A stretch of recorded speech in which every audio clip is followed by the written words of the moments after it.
आज की कहानी पहाड़ों के साए में छुपा एक खामोश गांव चनारकोट। यहाँ शाम सूरज के गुरूब होने से पहले ही उतर आती थी और उसी गांव में रहती थी जुरेश, एक मासूम हुसैन और तन्हा सी लड़की। लेकिन जुरेश को नहीं पता था कि इसकी जिंदगी का सुकून एक जिन की नजर में आ चुका है।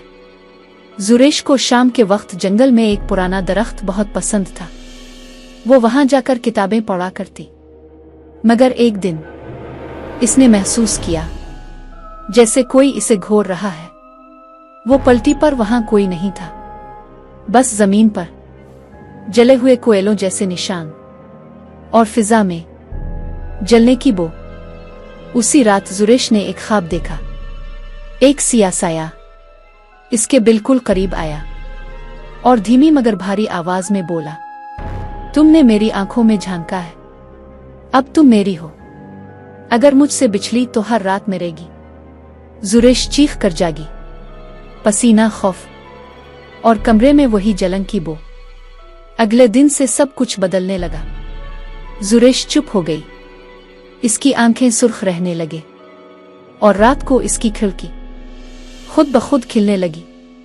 इसने एक राज छुपाया हुआ था, एक जिन का साया इसकी हर सांस में दाखिल हो चुका था। जब जुरेश ने अपने करीबी दोस्त हारून को सब कुछ बताया तो पहले वो हंसा, लेकिन जब इसने जुरेश के जिस्म पर जले हुए निशान देखे तो हारून सुन हो गया।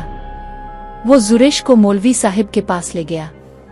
मौलवी ने सिर्फ इतना कहा, ये इश्क नहीं, ये कैद है और ये जिन आशिक नहीं, कातिल है।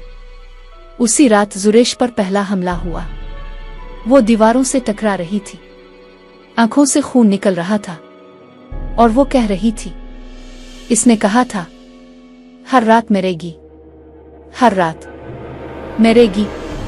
हारून इसे शहर ले जाना चाहता था, मगर जैसे ही वो गांव से बाहर निकले गाड़ी बंद हो गई और आसमान पर सियाह बादल छा गए।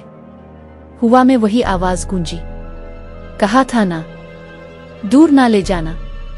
मौलवी ने कहा, इसे वहीं वापस ले जाओ जहां सब कुछ शुरू हुआ था, दरख्त के नीचे।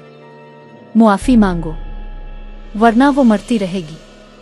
हर रात जुरेश कांपते हुए दरख्त के नीचे पहुंची, आंखें बंद की और आहिस्ता कहा, अगर तुम मुझसे मोहब्बत करते हो तो मुझे आजाद कर दो। मोहब्बत जंजीर नहीं होती।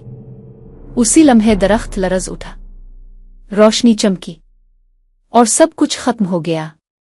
जुरेश ने आंखें खोली, इसका चेहरा पुरसुकून था। वो बच गई, आज शायद सिर्फ इस रात के लिए। दरख्त के तने पर आज भी जलते अल्फाज नजर आते हैं, अगर बिछली तो हर रात मरेगी, अगली बार मुआफी नहीं मिलेगी।